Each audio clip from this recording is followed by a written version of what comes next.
that maybe all species eventually run a risk of wiping themselves out. And I think Yeah. if humans, if they're going to do it at all, it will be by our own hand. You know, Yeah. technology, nuclear, all these things. But let's hope we've learned lessons. But Yeah. yeah, I don't. I would, if asked, I would subscribe to the view that the asteroid hit caused their demise. Mm. Yeah. But even then, say for instance, you're subscribing to the view that the asteroids, like you said, kill them all. Wouldn't that have hurt other animals as well? I'm just thinking out loud here, you know. Well, yeah, that's Yeah. true. Yeah. And yet we know the birds survived. Perhaps I suppose they had the ability. Well, some dinosaurs could fly by all accounts, but birds survived, and I believe some crocodiles, alligators did too. So it didn't wipe out all species. Yeah. But yeah, there must be lots of unanswered questions about all that. Yeah. We're told in our young days how the dinosaurs were wiped out and so on, and I guess we go through life accepting these explanations until something better comes along with evidence. Yeah. But yeah, it's a strange one. Very true. Very true. Yeah. Hey, there's definitely a lot more of these conspiracy theories, but you know, obviously some of them would uh, be out of the scope of our podcast, wouldn't it? You know, politics and Yeah. religion and all that. Yeah. So yeah, right. So let's go to the topic for today. Um, I Okay. believe I believe it was something about brain and colors and speed.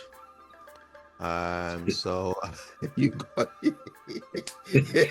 They don't seem to have any connection, do they? And they're probably because they don't, although they do in a way. right. Well, yeah, I mean, I thought three things: the brain, which we talked about before, but I think because it's such an amazing, incredible thing, it's worth just mentioning it again in relation to colour, and that's really what I was wanting just to put a few ideas out.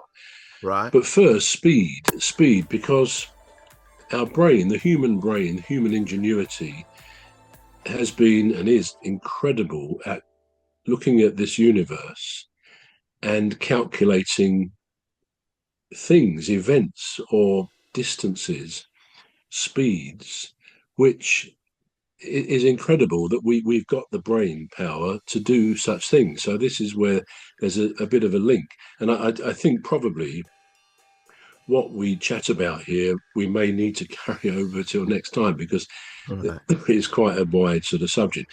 But just to Right. start with, how our brain has learned things about the universe and about our place. I mean, some people think that, just as an aside here, that the brain, the human race, we may or may not be the only intelligent creatures in the universe. We don't know. There's a big debate, isn't there, about Yeah. that?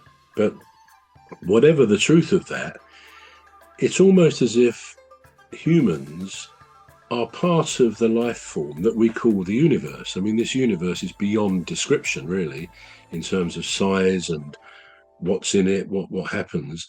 But by having by the universe having found or created who knows what, this human race that can actually be the eyes and ears of the universe. If we think of the universe as a life form, we are its conscience, its eyes, its ears, and we're feeding back because without that feedback, the universe is kind of a nonsense because we can't imagine nothing. We can't imagine a universe anyway in its size, but somehow we give credibility to.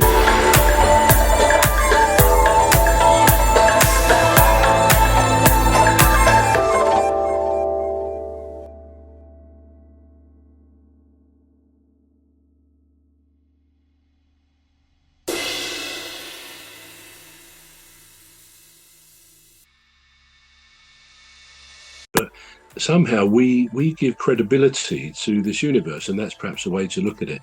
But I'd like to just to give us an inkling into the amazing place that we have in this universe.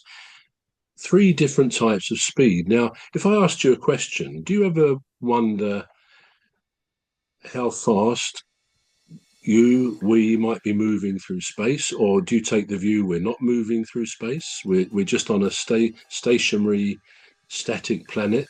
What do you think? I definitely don't do that much moving except when I'm driving.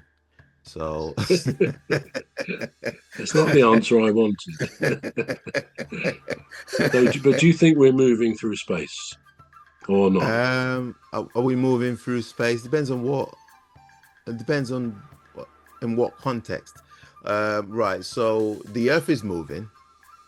They Right. say. Okay. They say I've never seen anything move unless whether there's unless when there's an earthquake. So yeah, the Earth is moving. So are we moving? I really don't know. It's very technical for me. This. Well, let me enlighten you on this. First of all, as you say, the Earth is moving. It's spinning round on its Right. axis, right? And to do one complete turn, one complete rotation takes 24 hours. Right. Okay.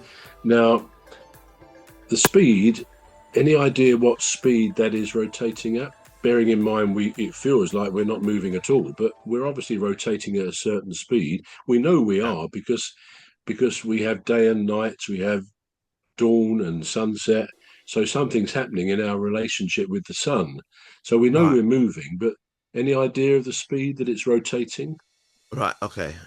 I think I've got this one. Is it not 1 seconds? What? What is 0.1 seconds? What do you mean? Right. So that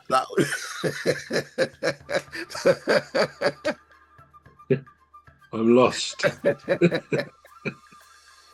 I was expecting a sensible answer there. Well, let me tell you. Let me tell you. Right. right. We're rotating at the equator. It's a bit different going up towards the North Pole and then the South Pole, but pretty close. The speed at the equator is 1,000 miles an hour. Now, Right. that might seem hard to believe, but it's the Earth is spinning 1,000 miles an hour. And we know that. We do know that. It takes 24 hours. So that means in 24 hours, at 1,000 miles an hour, the Earth would have spun the distance of 24,000 miles. Well, it's true. It's right. It's right because, in fact, the circumference of